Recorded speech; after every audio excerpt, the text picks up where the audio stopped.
मनीष प्रसाद अब उसी मलबे की तस्वीरें आपको लगातार दिखा रहे हैं जो अपने आप में कई मंजिला ऊपर है। जी मनीष।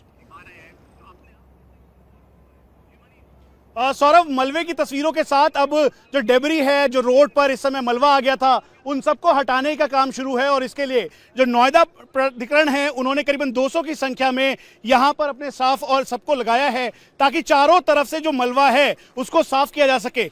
पॉल्यूटेंट, माइक्रो पॉल्यूटेंट और साथ में जो यहाँ पर स्टडी के लिए यहाँ पर टीम्स हैं जो कि इस समय पूरा एनालिसिस कर रही है। और ठीक सामने जिस मलबे की हम बात कर रहे थे, दरअसल 32 फ्लोर और साथ में 29 फ्लोर को एक्सप्लोड करना और कंट्रोल्ड एक्सप्लोजन के साथ ध्वस्त करना, उसका इफेक्ट अभी भी दिखाई दे रहा है। यहाँ पे कई ऐसे लोग हैं जो कि इसके पीछे के वो रियल माइंड हैं जिन्होंने दिन रात इसमें मेहनत की, काम किया और तब जाके ये बिल्डिंग ट्विन टावर पूरी तरह से धराशायी है। सौरभ, सामने आप मलबा देखेंगे, वो आयरन के बड़े बड़े बोल्डर्स देखेंगे, उसके साथ साथ वो सभी तस्वीरें यहां पर एक एक करके आपको दिखाई देंगी। उसकी वजह हम आपको बता दें, उसकी वजह ये है कि जब ये शुरू हुआ तब से लेकर अभी तक लगातार इसे एनालिसिस के तौर पर देखा जा रहा था। हम आपको नजदीक से दिखाते हैं सौरभ, जिन पिलर्स का हम जिक्र कर रहे थे कि 1 से लेकर 10 ऐसे पिलर्स थे जहां पर एक्सप्लोजिव लगाया गया काफी क्वांटिटी में। उसके बाद कुल मिला के और ऐसे एक्सप्लोजिव पिलर्स थे जहां पर और जो पिलर से जहां पे एक्सप्लोजिव लगाने के साथ साथ उसे कंट्रोल किया गया। सौरभ, ये वो जगह है जहां पे जिस टायर का हम जिक्र कर रहे थे कि शॉक वेव को कंट्रोल करने के लिए इन टायर्स का इस्तेमाल किया गया। स्टील प्लेट्स लगाई गई इस तरह से, जो आयरन रॉड्स और ये जो मलबा है ठीक सामने सौरभ, ये पिलर्स हैं। इन पिलर्स के ऊपर जो आप होल देख रहे हैं, उन होल्स के अंदर चार्ज लगाया गया, एक्सप्लोजिव लगाया गया और कंट्रोल्ड एक्सप्लोजन के तहत 3700 केजी जो एक्सप्लोजिव था पलवल से लाया गया, उसके द्वारा ये पूरी बिल्डिंग धराशायी हुई, ध्वस्त हुई 2:30 पर। सौरभ, ऊपर का स्ट्रक्चर आपने देखा, ऊपर के स्ट्रक्चर में एक सेमी सर्कल शेप था, वो ठीक पीछे की तरफ दिखाई दे रहा है। ये जो बोल्डर है वो सेमी सर्कल शेप का है सौरभ। और यहाँ पे इस पूरे एरिया में अभी भी आपको दिखेंगे तो जो यहाँ की टीम थी जिन्होंने ये पूरा एडिफिस की टीम, उसके अलावा जेट प्राइवेट लिमिटेड की टीम जिन्होंने इसको मलबे में तब्दील किया, इसको एक्सप्लोड किया,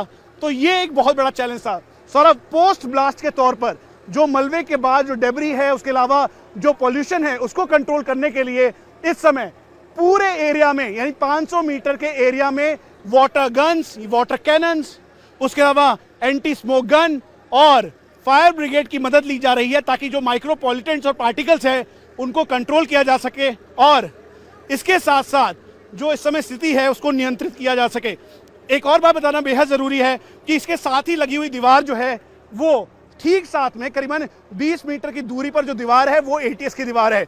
जैसे ही जो इस एरिया से जहां पे मैं खड़ा हूं वहां से 15 मीटर की दूरी पर इसका मेन पिलर था और 15 मीटर की दूरी पर जो मेन पिलर था जैसे ही एक्सप्लोड हुआ वो 15 मीटर आगे की तरफ आया और ठीक वैसे ही हुआ। कॉपी बुक एनालिसिस के तौर पर जो इसका पूरा डिटेल था वो आया सामने और ये आगे की तरफ आया। और आपने बिल्कुल ठीक कहा कि मौसम ने एक बहुत बड़ा साथ दिया जिसकी वजह से जो पूरा का पूरा जो मलबा था, साथ में जो धुआं था, जो पॉल्यूटेंट था, वो पीछे की तरफ गया और इसी वजह से पूरी क्लैरिटी मिली। एक बार फिर से आप चारों तरफ देखें, ये रिहायशी एरिया से घिरा हुआ है, करीबन 1000 घर इसके चारों तरफ हैं और इन सभी को कंट्रोल करने के लिए, शॉक वेव्स कंट्रोल करने के लिए पूरी तैयारी की गई। सौरभ, एक और बात आप देखें, मैं नजदीक से आपको दिखाता हूं कि ये पिलर्स हैं, इन पिलर के अंदर चार्जेस को लगाया गया, ठीक अंदर जो होल दिखाई दे रहा है उसमें एक्सप्लोजिव लगाया गया।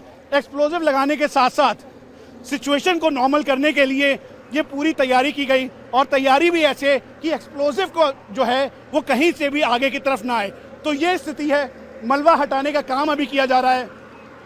जो मलबा है, जो डेबरी है जो बाहर की तरफ है, उसको हटाया जा रहा है। जो इंजीनियर्स हैं, पोस्ट ब्लास्ट एनालिसिस की टीम है, उन्होंने पूरा एनालाइज किया है। इसीलिए इसके पास में जो ATS का टावर है ठीक सामने आप देखें, जो 15 से लेकर 32 तक के फ्लोर्स का जो पूरा एरिया था, उस एरिया के ऊपर जो सेमी सर्कल शेप्ड जो स्ट्रक्चर बना हुआ था वो पूरा स्ट्रक्चर खत्म हुआ और ये अभी भी उसका सेमी सर्कल यानी डेबरी के तौर पर दिखाई दे रहा है। यही नहीं बल्कि पीछे की तरफ देखिए, पीछे ATS का वो बिल्कुल इंटैक्ट टावर है। करीबन 7 से 7:30 बजे का वक्त होगा जब ATS के इस टावर में जो वहाँ के रेसिडेंट है वो जा सकेंगे। लेकिन सौरभ, सबसे बड़ा एपिसेंटर था ये ट्विन टावर।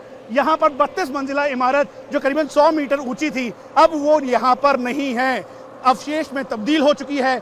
उसके साथ साथ जो सुपरटेक एमराल्ड की बिल्डिंग थी वो इंटैक्ट है, और जो कर्टेन लगा है, क्योंकि जैसे ही स्प्लिंटर इफेक्ट हुआ, जैसे ही वो हुआ, उसके तुरंत बाद यहाँ पर हुआ। कई सारे लोग आ रहे हैं यहाँ पर देखने के लिए। आपने ऐसी तस्वीर कभी देखी थी? क्या नाम है? नहीं देखी। प्रेमवीर चौधरी, कहाँ से आ रहे हैं? नोएडा से ही। ऐसी तस्वीर कभी देखी? कभी नहीं देखी, पहली बार देखी। घबराहट भी हो रही होगी कि आसपास की बिल्डिंग को क्या होगा। पार्टी हो रही है और लग रहा है कुछ हो न जाए, अनहोनी।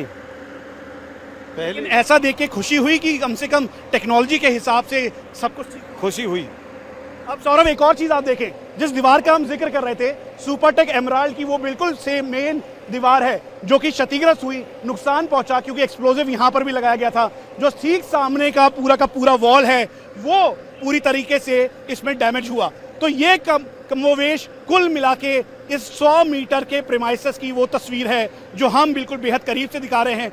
एक्सप्लोजिव पॉइंट्स, चार्जिंग पॉइंट्स दिखा रहे हैं, जिसकी वजह से ये पूरा कंट्रोल्ड एक्सप्लोजन हुआ। रेसिडेंट जो हैं एटीएस के और सुपरटेक एमराल्ड या पार्श्वनाथ के, उनके लिए एक बहुत ही बेहतर बात यह है कि कोई भी डैमेज के तौर पर कुछ भी ऐसा नहीं हुआ जिससे उनको नुकसान हो। चारों तरफ इस समय आप ये समझिए कि जब आपने शुरुआत में जब इन टायर्स को देखा होगा तो सोचा होगा कि इन टायर्स की भूमिका क्या है, कैसे ये शॉकवेव कंट्रोल करेंगे, लेकिन अब इस समय ठीक सामने आपके ये 32 मंजिला और 29 मंजिला इमारत है जो कि मलबे में तब्दील हो गई है। सौरभ, जो यहाँ की सीईओ हैं, उन्होंने कहा कि अब 6:30 से 7 बजे का वो वक्त होगा, यानी करीबन अब से 1 घंटे के बाद, जब यहाँ के रेसिडेंट पूरे क्लियरेंस के बाद यहाँ पर आ सकेंगे। और वहीं दूसरी तरफ वाटर कैनन का इस्तेमाल करके, ताकि पॉल्यूटेंट, माइक्रो पॉल्यूटेंट और जो पार्टिकल्स हैं जिसकी वजह से जो यहाँ के स्थानीय लोग हैं, बुजुर्ग लोग हैं जिनकी तबीयत खराब है, या फिर अगर वो एस्थमेटिक पेशेंट है, कार्डियक पेशेंट हैं, तो उनको पूरी तरीके से बचाव किया जा सके। इसलिए उनको एहतियातन तौर पर ये बोला जा रहा है कि आप अभी यहाँ पर मत आएं, क्योंकि पोल्यूशन का लेवल काफी हाई है, AQI इंडेक्स काफी हाई है, और यही एक चिंता का विषय भी है। सर्वे पूरा एरिया यानी 500 मीटर का रेडियस आज एक स्पेशल सिक्योरिटी जोन में तब्दील हो गया था। इंडिया टीवी हर वक्त हर जगह डाउनलोड करने के लिए सर्च करें India TV news Google play store या ऐप स्टोर पर।